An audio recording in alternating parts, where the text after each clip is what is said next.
அந்த ஸ்பீச்சை மட்டும்தான் ஃபோக்கஸ் பண்ணுறாங்க.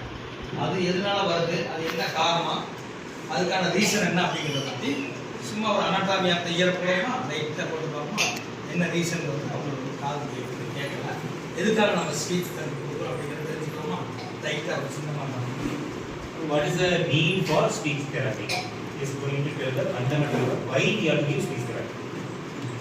இது வந்து first anatomy of the ear note பண்ணிக்கிறீங்களா, பெண் ஒரு டைரி நோட் பண்ணிக்கிறீங்களா, எல்லாமே ஒரு சின்ன டைரி வச்சு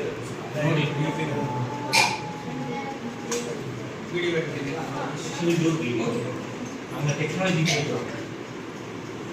you also know that சும்மா அதை லைட்டாக, ஏன்னா அது அடிப்படையில் என்னென்னு தெரிஞ்சாலே அடுத்து நம்ம லெவலுக்கு போக முடியும்.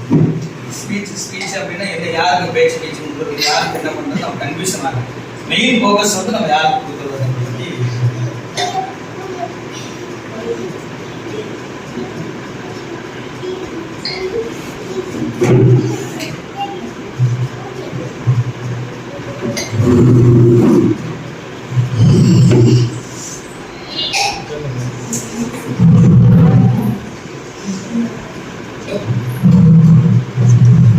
பார்த்தோன்னு என்ன ஞாபகம் வருது, எல்லாம் படிச்சிருப்பீங்க.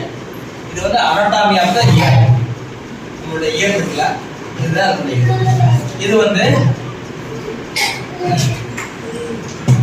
படிச்சிருப்பீங்க. அவுட்டர் இயர், இது வந்து மிடில் இயர், இது வந்து இன்னர் இயர்.